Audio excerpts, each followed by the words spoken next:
Et ce que je dis encore, c'est plus grave, puisque si on ne m'écoute pas, moi, je vais mettre mon mandat, moi, en jeu. Dans 6 mois, si mon plan n'est pas suivi, je quitte le Parlement. Je démissionne, puisque je serai honteux, moi, après avoir été élu, pour avoir promis à mes électeurs que nous allons vous ramener la paix. Chez moi, Walikale, c'est encore ok. Mais je compatis avec les autres, parce que Walikale ne peut pas être un îlot oasis de paix. Ils ont peur de nous, parce que chez nous, c'est la forêt équatoriale. Ils vont là où c'est plus facile.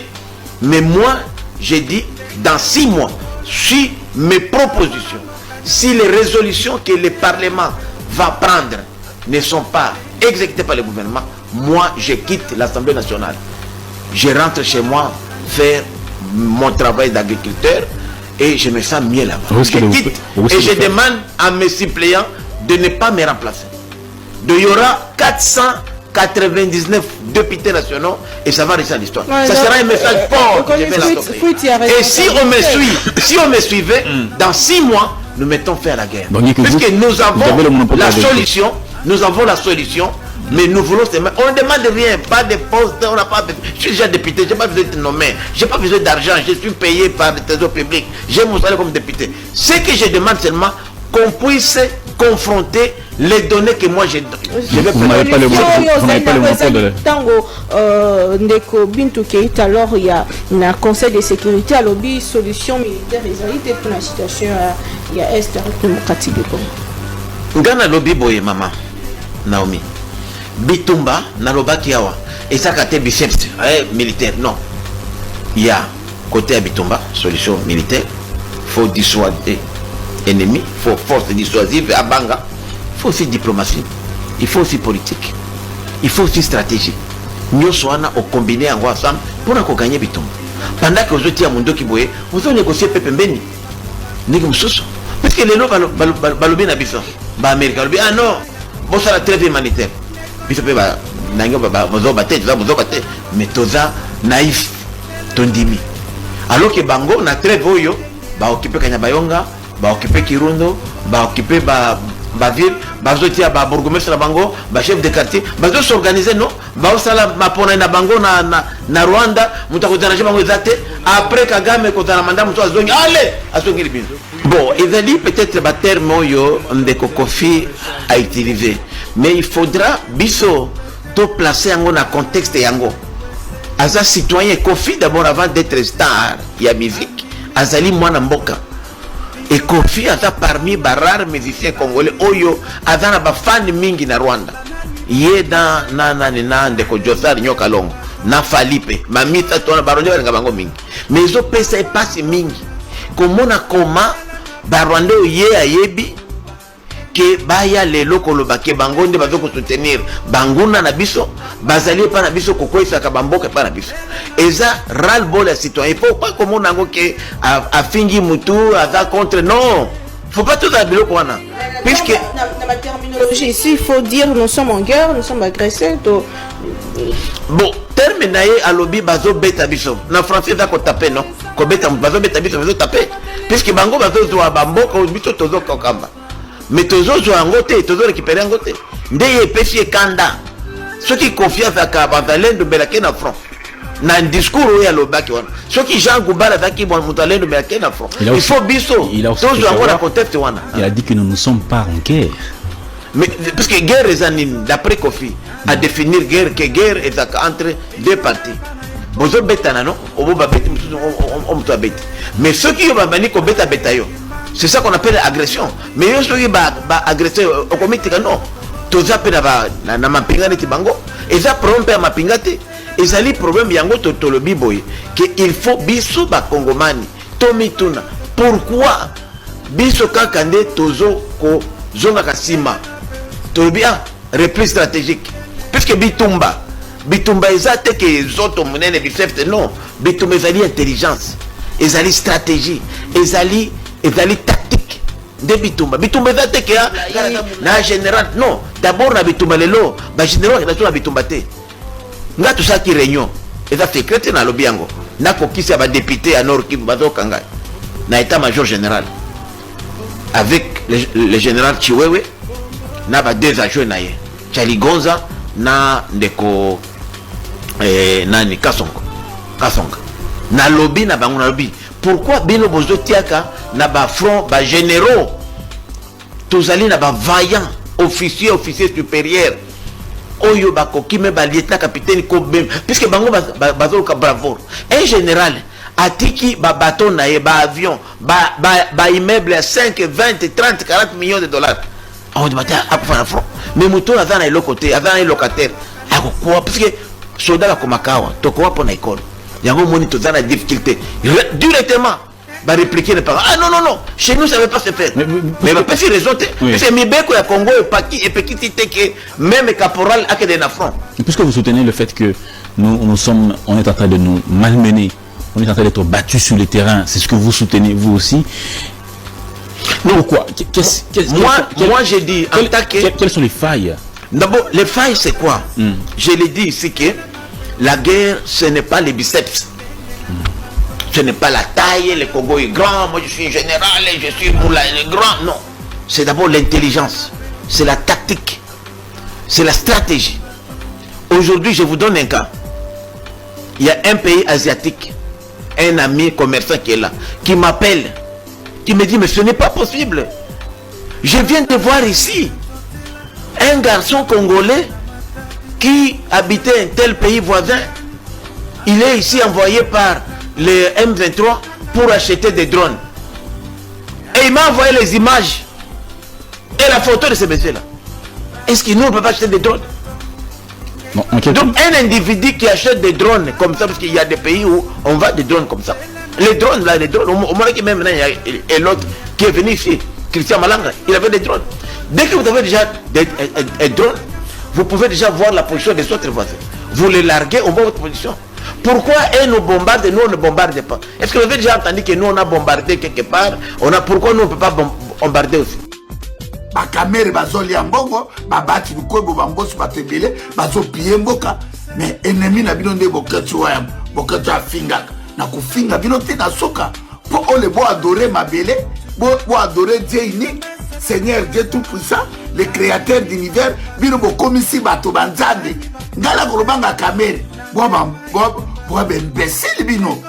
Ngala banga mbemba qui est Kamere, qui est Félix Tshilolo. Bango tu bazala la bila na Kinshasa, ngai boketu kolo mabile na kinobanga bango. Ngala banga bango. Est-ce que c'est normal peuple? Est-ce que c'est normal? Makambo bo sali moka. Boyepo biso bangala ba tribalisme bali. Des chefs des institutions qui doivent aller s'agenouiller devant la maman du président de la République. Maman Marthe Kassalou. Donc 32 ans, Makambo Mobile na lobaki no yangoyo.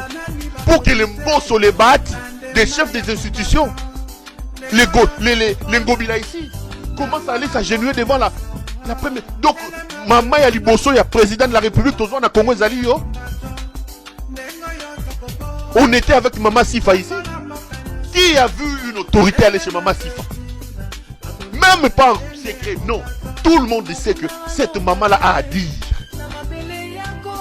Vous avez la prestation de serment du président de la République. La veille du prestation de serment, la maman du président de la République débarque au stade. Il fait le tour du stade pour s'assurer que tout est... On est dans quel pays? C'est ça le combat que maman Marthe a fait avec son mari. Pour nous opposer ça. Pour nous montrer ça. Maman Marthe, qu'est-ce que ça?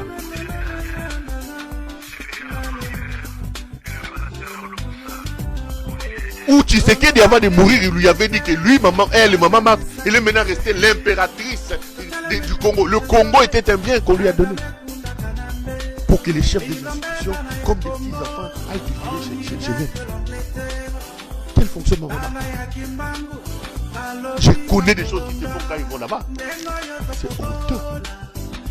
C'est honteux. Tous les ans, pas cannabis, on a pas condamnation à condamnation de mort. Bazan avant la Kinshasa. Comment il y a un avion qui va condamner à mort 3 fois. Bazan est vivant, on écoute le président Sensa. Tous les ans, Mboga Mongo Oyo, qui va Lazare qui est en prison, a commis Premier ministre. car en Bokawana, bon, on a dit Vital Kamerhe est condamné à 15 ans. Mais président de la République, enfin, au Babin, président de la République, à l'objet que nous avons bien, il croit son innocence, à Bimisi, il a 15 ans, mandat pour tous les mois, il y a 100 jours, mais actuel ministre de l'économie, et puis il est le cas premier président de l'Assemblée nationale. Ça veut dire que Yemoko et Loba, Yafachi, la justice est malade, Maramona, surtout la Narayamote. Premièrement, le but que tu as en fuite, surtout en fuite, c'était tu as en Congo. On a recherché, balancé avis de recherche. Est-ce que y a aujourd'hui, place Gomeza, la place Rochouroueza, et si quand on a une église, sur lequel on a montré au salon à 25 minutes, ou à garçon qui est dans le cas. Biso tu as un absurde, nous monnaie, tu as des tournois à football, tu as des biso tu vois, est-ce que va être c'est-à-dire l'État la l'État la a besoin de ça la moussala naïe, il va mettre les moyens, un procès par contumace et ça la maranabato baza atteignable té au yebi place au jeu la bangote. Nous avons des biso, tu as un agati à Congo, donc pour nous les non événement, parce que vous condamnez biso à 100 ans de prison, mais sur les arrêts la justice, on a mis Chibala, pour condamner un peu Bolinga, pour y a mort, pour y a mort 3 fois. Kabila père a condamné à mort, Mobutu à mort, donc Mabika a négé donc un mot de retour à la Pokawana, tu reçois la Moussala ou toujours Bundela. Donc pour moi, c'est un non-événement parce que d'abord, c'est un procès qui est fait en 3 jours. Nous ne sommes pas des criminels, d'autant plus que toujours respecter la Constitution. Avant de condamner, il faut modifier l'article 64. Parce qu'article 64, le dit que soit y pouvoir. Tout pays pour exercer pouvoir en violation de la Constitution. Ils ont devoir, il y a pas Congolais à côté de nous. Donc devoir la biche au saliango. Et avant de condamner, il faut changer dans l'article. Donc pour moi, c'est un non-événement. Nous sommes dans le strict respect de la Constitution et M. Tshisekedi partira à Tazolgang, à Tazolobaneng, je crois qu'il y a déjà. Lelo nini penza to ko retenir na combat na bino kotala te pendant que tozali ko solana yo awa bazali ko condamner bino de l'autre côté. Bon, d'abord les hommes ont un historique parce que même le plus dans un biso babandi déjà. C'est pas lobby. Si baza ko condamner bino dans quelques heures hein, baza ko condamner. Ça va, so va condamner biso tindi dans la vérité. Na yoka. D'abord on a une biso le romoko neti nga Jean-Jacques Mamba et puis na ko ba pona kombo na ngai pona bande ko nyoso tezana bango. Tozana ba cannabis na ba condamnation de baza na ba Kinshasa. Au moins il y a un absolu d'inganko ba condamné à mort 3 fois. Maza na vivant à écoute au président Sensa. Tozana mboka moko oyo Chiba Lazare qui na prison a commis premier ministre. Car mboka wana bon on a dit Vital Kamerhe est condamné à 15 ans. Le président de la République, au Babin, président de la République, à l'objet que nous avons bien, il croit son innocence, à Bimisi, il a 15 ans, mandat pour tous les mois, il y a 100 jours, mais actuel ministre de l'économie, et puis il est le cas premier président de l'Assemblée nationale. Ça veut dire que Yemoko et Loba, Yafachi, la justice est malade, Maramona, surtout la Narayamote. Premièrement, le but que tu as en fuite, surtout en fuite, c'était tu as en Congo. On a recherché, balancé avis de recherche. Est-ce que aujourd'hui, place Gomeza, la place Rochouroueza, et si quand on a une église, sur lequel on a montré au salon à 25 minutes, ou à garçon qui est dans le cas. Biso tu as un absurde, nous monnaie, tu as des tournois à football, tu as des biso tu vois, est-ce que va être c'est-à-dire l'État la l'État la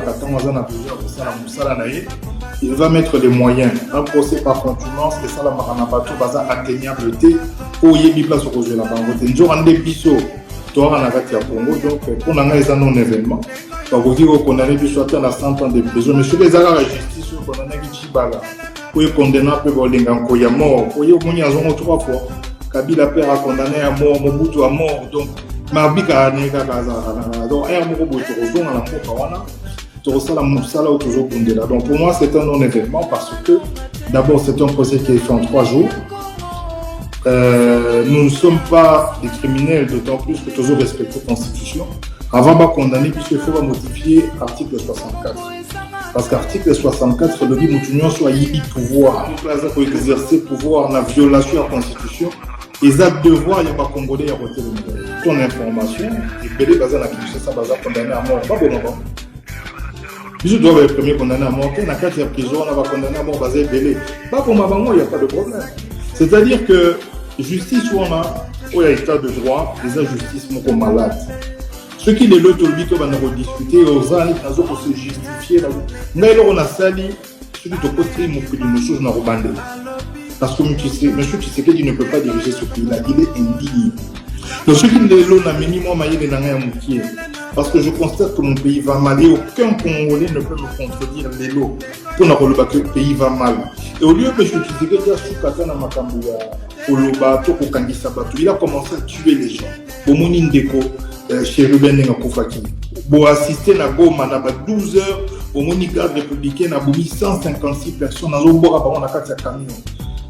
Loko na télémédi makambona ata babandi ni 1000 fois na robande lango kaka parce que c'est la constitution qui nous oblige. Donc na recommander na procéder parce que pour la procès moi ce n'est pas un procès équitable, ce n'est pas un procès juste. Au moins la procès va peine de moi na ba généraux na ba dossier. Balinga ba tsango public.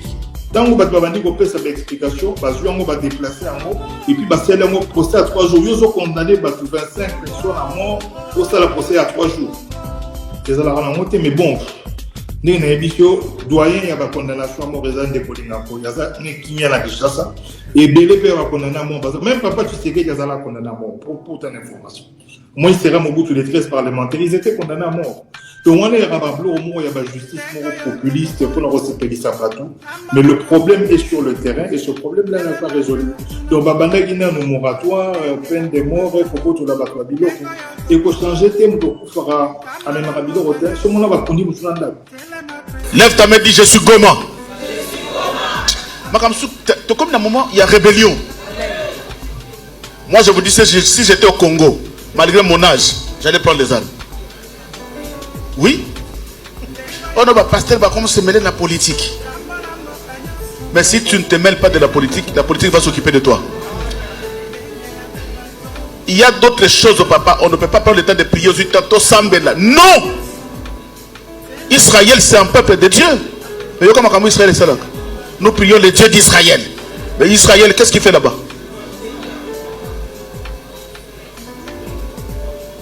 C'est pourquoi vous l'immiscez dans le terme. Tolani pongi mingi. Boké tu as dans fond la biso mis banda kala biso. Tout le monde a raté. Moi aujourd'hui je lui donne raison. Attends, tu vas finir pour le français. Tes français c'est quoi? Les gens qui nous combattent là-bas, ils nous combattent en français? Non, vraiment. Non mais trop c'est trop. Des fois tu dors, tu te réveilles, tu es tellement sous la colère, tu ne sais pas quoi faire. Tu es tellement énervé, c'est pourquoi tu as fait un peu. Oui. Mais en dépit de ça, quand Josué combattait au front, Moïse était sur la montagne. Nous devons continuer à prier pour notre pays, pour que Dieu fasse grâce. Trop, c'est trop.